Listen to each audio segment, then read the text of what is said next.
Շնորհակալ եմ շատ, ողջույն սիրելի հայրենակիցներ։ Ուզում եմ նախ եւ առաջ յուրաքանչյուրից շնորհակալություն հայտնել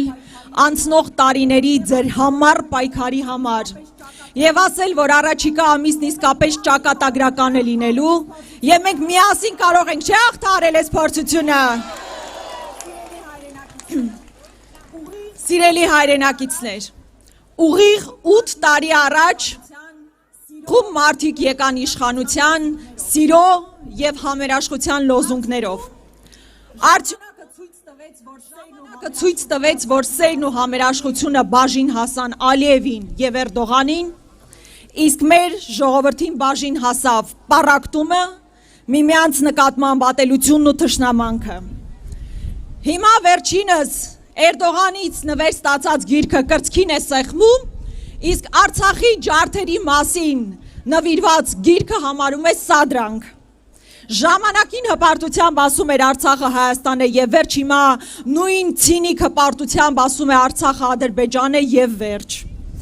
8 տարի առաջ Շուշիում պար էր բռնում ու հետո Շուշին անվանում դժգույն ու դժբախտ։ Մի ժամանակ Ռուբեն Վարդանյանի, Բակո Սահակյանի, Արայիկ Հարությունյանի եւ մյուսների հետ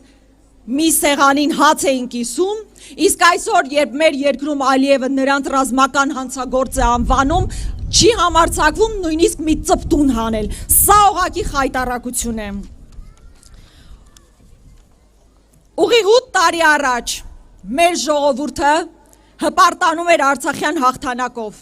իսկ այսօր մեզ ասում են, որ մեր հպարտության առիթը պետք է լինի Կիրանցի պատը, Կիրանցի ճաքած պատը։ 8 տարի առաջ կաթողիկոսի հետ սելֆիներ էին անում ու ասում էին, որ սա պատմական նկար է, իսկ հիմա ամոթալի պատերազմ են հայտարել հայ առաքելական Սուրբ եկեղեցու դեմ, նույնիսկ ծրագրում կետ ունեն կաթողիկոսի հեռացման համար, բայց մենք վստահաբար սա թույլ չենք տալու։ Եվ ես ուզում եմ մեզ լսող բոլորն իմանան, որ ինչպես անցնող տարիներին մենք մեր անզիջում պայքարը տվել ենք, առաջիկա մի ամսում մենք ջանք ու եռանդ չենք խնայելու իրավիճակը փոխելու համար։ Եվ ես վստահ եմ, որ ամոթալի այս շղթան պետք է ուղղակի կոտրել եւ մենք դա անելու ենք միասին։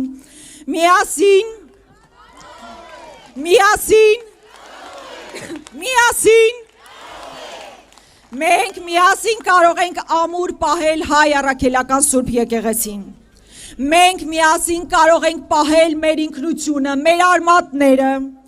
Մենք միասին վերականգնելու ենք մեր անքակտելի կապը Սփյուռքի հետ։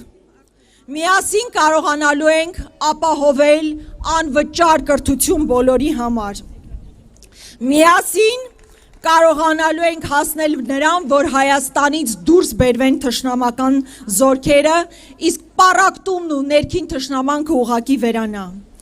Ամեն ինչ անելու ենք իշխանափոխությունից հետո օր առաջ վերադարձնելու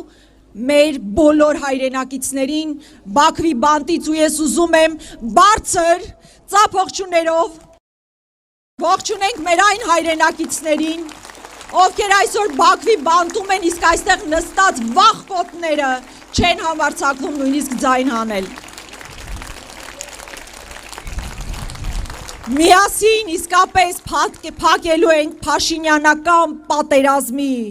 պարտությունների եւ նվաստացման էջը եւ հեռացնելու ենք միասին այս վախկոտ Ալիևի խամաճիկ իշխանություններին։ Եվ միասին վարկյան անգամ կասկած չունեմ, որ մենք միասին կառուցելու ենք անվտանգ, մրցունակ պետություն, վերականգնելով հավատը մեր պետության եւ նախ եւ առաջ ինքներս մեր նկատմամբ։ Եվ իմ գործընկերն էլ արդեն ասաց, այս ամեն ինչը, որ ասում ենք, իսկապես պետք է նայել, թե որ թիմը կարող է այս ամենն իրականացնել։ Կարող է վստահաբար իրականացնել այն թիմը, ով ունի ամենափորձառու առաջնորդը, ամենաուժեղ, քաղաքական, գաղափարական մտքեր ունեցող թիմը։ Ու վստահաբար այդ թիմը միայն այն մարդիկ չեն, ովքեր այստեղ կանգնած են, այդ թիմը դուք բոլորդ եք, ովքեր անցնող տարիներին մի վարքյան հանգիստ չեն եղել, մեզ հետ կողք կողքի պայքարել են փողոցում ամենուր, եւ այս պայքարը անհետևանք չի մնալու, միասին կարող ենք, չէ՞, ուրեմն ընտրիր Հայաստանը, ընտրիր Հայաստանը, շնորհակալ եմ։